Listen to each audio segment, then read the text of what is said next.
దేశవ్యాప్తంగా 10 రాష్ట్రాలు 96 లోక్సభ స్థానాలకి 4వ విడత ఎన్నికలు రేపు జరగనున్నాయి. అందులో భాగంగా ఆంధ్రప్రదేశ్లో రేపు జరగనున్న ఎన్నికలకు సంబంధించి కట్టుదిట్టమైన భద్రతల మధ్య ఈవీఎం సామాగ్రి పోలింగ్ జరగనున్న సెంటర్లకు పంపిణీ చేస్తున్నారు. అయితే రేపు ఉదయం 7 గంటల నుండి పోలింగ్ ప్రారంభం కానుంది. వెబ్కాస్టింగ్ ద్వారా పోలింగ్ పరిశీలిస్తున్నామని ఏపీ ఎన్నికల అధికారి మీనా అన్నారు. ఇక ఇదే అంశానికి సంబంధించి ఎన్నికల నిర్వహణ ఏర్పాట్లు జరుగుతున్న ప్రదేశం నుండి మా భారత్ నెంబర్ 1 టీవీ ప్రతినిధి చీఫ్ ఎడిటర్ పిఆర్ నాయుడు మరింత సమాచారం అందిస్తారు. నాయుడు, మరి రేపు ఎన్నికలు జరగనున్నటువంటి నేపథ్యంలో ఎన్నికలకు సంబంధించి ఆంధ్రప్రదేశ్ ఎలక్షన్ కమిషన్ ఎటువంటి ఏర్పాట్లు చేయడం జరిగింది? మీ దగ్గర ఉన్న అప్డేట్స్ ఏంటి? వెంకట్, రేపు అసెంబ్లీ అటు పార్లమెంట్కి సంబంధించినటువంటి ఎన్నికలు ప్రారంభం ఉన్నాయని చెప్పుకోవచ్చు.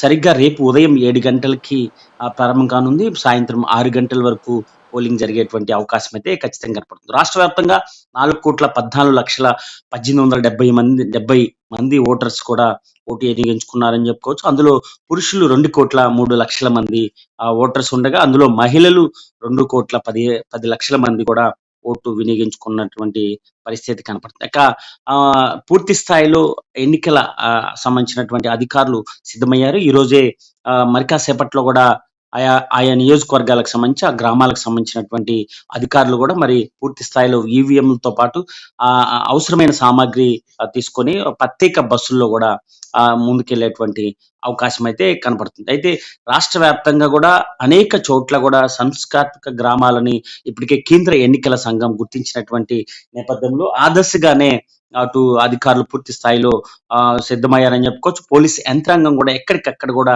ప్రత్యేక బలగాలని ఏర్పాటు చేసి ఎక్కడ ఎలాంటి అవాంఛనీయ సంఘటనలు జరగకుండా కూడా ముందస్తు జాగ్రత్తలు తీసుకున్నటువంటి పరిస్థితి కనపడుతుంది. అటు ఎన్నికల సంబంధించినటువంటి రిటర్నింగ్ అధికారి, అదేవిధంగా పోలీస్ యంత్రాంగం కూడా ఇప్పటికే ఆయా పార్టీలకు సంబంధించి అటు ఉమ్మడి కూటమికి సంబంధించినటువంటి అభ్యర్థులతో కానీ, అదేవిధంగా వైసీపీకి సంబంధించినటువంటి అభ్యర్థులతో కూడా పూర్తిగా కూడా వారితో అనేక సార్లు కూడా మరి చర్చ జరిగినటువంటి పరిస్థితి కనపడుతుంది. రానున్నటువంటి ఎన్నికల్లో ఎలా ముందుకు వెళ్ళాలి, ఏజెంట్స్ పనితీరు కానీ, అది అభ్యర్థులటువంటి సూచనలు అయితే ఇప్పటికే అధికారులు చేసినటువంటి పరిస్థితి. ఎక్కడ కూడా రిగ్గింగ్లకి పాల్పడిన కఠిన చర్యలు ఉంటాయని ఇప్పుడు అటు పోలీస్ యంత్రాంగం, రెవెన్యూ యంత్రాంగం పూర్తిగా కూడా హెచ్చరికలు జారీ చేసినటువంటి నేపథ్యంలో ఏదైతే మరి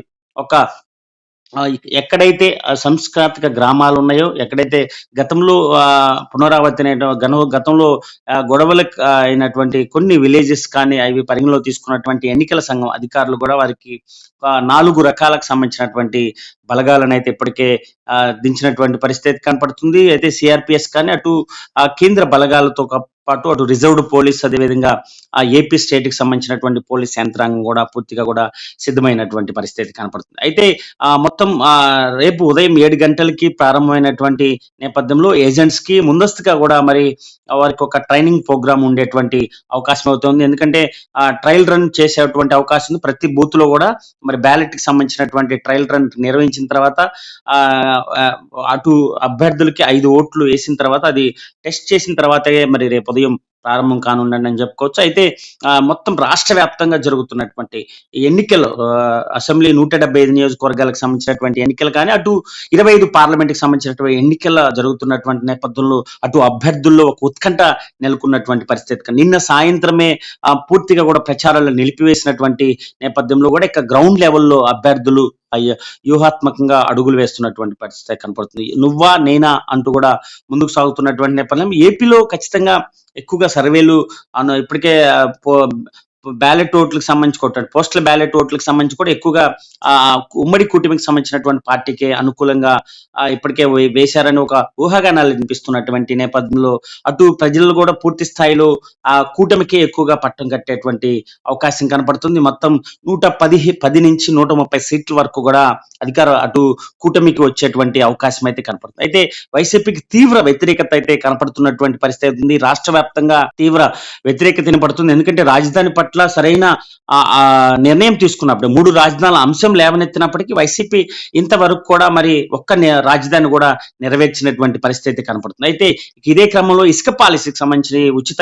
ఇసుక పాలసీ గతంలో టీడీపీకి సంబంధించి ఇసుక పాలసీ ఇచ్చినటువంటి నేపథ్యంలో ఆ పాలసీని కూడా పూర్తి కూడా మరి తీసివేసేసినటువంటి వైఎస్ జగన్ సర్కారు పైన కూడా మరి అనేక రకాల కార్మికులు కూడా మరి ధర్నాలు రాస్తారోకోలు చేసినటువంటి నేపథ్యంలో వారికి పూర్తిగా అన్ని రకాల సంబంధించినటువంటి పనులు కోల్పోయినటువంటి పరిస్థితి. ఈ క్రమంలోనే పూర్తిగా కూడా వ్యతిరేకత కనపడుతుంది. ఇక మద్యం వైసీపీ అధికారం రాగానే పూర్తిగా కూడా దశల వారీగా కూడా మద్యం నిషేధిస్తామని చెప్పినటువంటి వైసీపీ సర్కారు పూర్తి స్థాయిలో నాసు రకం బ్రాండ్లు తీసుకొచ్చి కూడా అనేక అధిక రేట్లు వేసినటువంటి నేపథ్యంలో కూడా అటు మద్య దుకాణాల దగ్గర అటు మద్యం బాబులు జేబులు ఖాళీ అయినటువంటి పరిస్థితి కనపడుతుంది. ఈ ఎన్నికల్లో ఖచ్చితంగా అటు మద్యం పాలసీకి సంబంధించి కూడా వైసీపీకి చాలా తీవ్ర వ్యతిరేకత ఉన్నటువంటి పరిస్థితి. అయితే రాష్ట్రంలో అటు రాజధానికి అటు మద్యం పాలసీ ఇసుక పాలసీ సంబంధించినటువంటి అనేక అంశాలపైన కూడా వైసీపీ ఫెయిల్యూర్ అయిందని చెప్పుకోవచ్చు. అధికార పార్టీ వైఫల్యాలను ఎండగడుతూ అటు కూటమి ముందుకు సాగుతున్నటువంటి పరిస్థితి. ఇదే క్రమంలో అటు అధికార పార్టీకి సంబంధించినటువంటి రాజధాని వ్యవహారంగానే అటు మరి రాష్ట్రానికి రావాల్సినటువంటి పెట్టుబడులు కూడా పూర్తిగా కూడా మరి విఫలమైందని చెప్పి కూడా ఇప్పటికే చంద్రబాబు నాయుడు అదేవిధంగా పవన్ కళ్యాణ్ బీజేపీ పూర్తి స్థాయిలో తీవ్ర ఆరోపణలు చేస్తున్నటువంటి పరిస్థితి కనపడుతుంది. సంక్షేమ పథకాలు కాదు, రాష్ట్రంలో సంక్షేమ పథకాలతో పాటు అభివృద్ధి చెందాలి, రాష్ట్రం అభివృద్ధి చెందితేనే అప్పుడు రాష్ట్రానికి ఒక అభివృద్ధి చెందుతుందంటూ కూడా ఇప్పటికే అనేక మార్లు కూడా చంద్రబాబు చెప్తున్నటువంటి నేపథ్యంలో పూర్తి స్థాయిలో రానున్నటువంటి రోజుల్లో అటు టీడీపీ సూపర్ 6 పథకాల ద్వారా కూడా ఇప్పటికే అనేక సంక్షేమ పథకాలని వివరించినటువంటి నేపథ్యంలో అటు వైసీపీ 3,000 రూపాయలు ఇస్తుంటే ఇప్పుడు కూటమి ప్రభుత్వం వచ్చిన వెంటనే కూడా మరి 4,000 రూపాయలు పింఛన్స్ కూడా అందిస్తామని చెప్పినటువంటి పరిస్థితి కనపడుతుంది. అయితే వికలాంగులకి బంపర్ ఆఫర్ ఇచ్చింది టీడీపీ కూటమి, 6,000 రూపాయలు పింఛను ఇస్తామని చెప్పి కూడా ఇప్పటికే ప్రకటించినటువంటి పరిస్థితి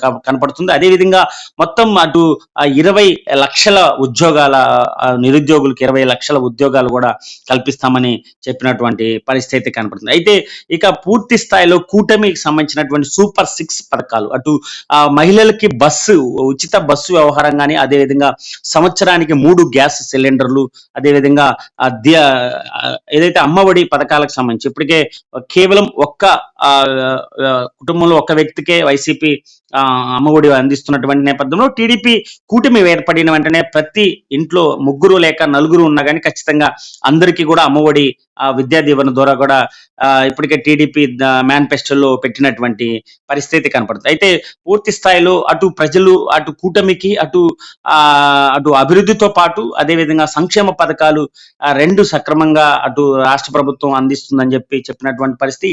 ఇటీవల దేశ ప్రధాని మోడీ విజయవాడకి వచ్చినటువంటి నేపథ్యంలో సూపర్ సక్సెస్ అయినటువంటి నేపథ్యంలో అటు బీజేపీ కూటమి అటు టీడీపీ జనసేన కూటమి కూడా ఒక జోష్ లో ఉన్నటువంటి పరిస్థితి కనపడుతుంది.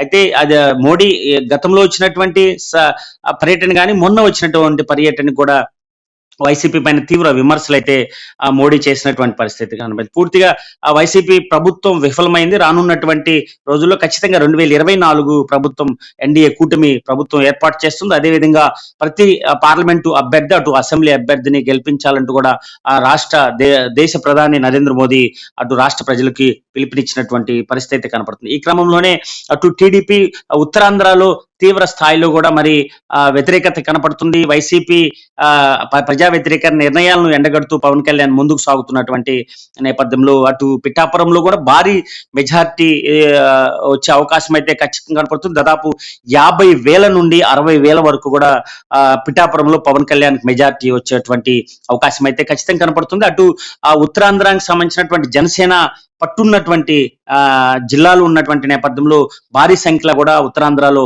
అటు కూటమికి సీట్లు వచ్చేటువంటి అవకాశం కలదు. 21 సీటుకి పోటీ చేస్తున్నటువంటి జనసేన దాదాపు 19 సీట్ల వరకు కూడా వచ్చేటువంటి అవకాశం అని కనపడుతుంది. అయితే అటు గుంటూరు కృష్ణా జిల్లాలకు సంబంధించి రాజధాని ఎఫెక్ట్ పూర్తి స్థాయిలో పడేటువంటి అవకాశం అయితే ఖచ్చితంగా కనపడుతుంది. సర్వేలు ఎక్కువగా కూటమికే అవకాశం కనిపిస్తుంది. అటు టీడీపీ జనసేన బీజేపీకి సంబంధించినటువంటి అభ్యర్థులకు కూడా అనుకూలంగా వ్యవహరిస్తున్నటువంటి పరిస్థితి ఉంది. ఏది ఏమైనా రేపు ఉదయం జరగబోయేటటువంటి ఎన్నికలు 7 గంటలకి ప్రారంభమైనటువంటి పోలింగ్ సాయంత్రం 6 గంటల వరకు జరిగేటువంటి అవకాశం అయితే ఖచ్చితంగా కనపడుతుంది.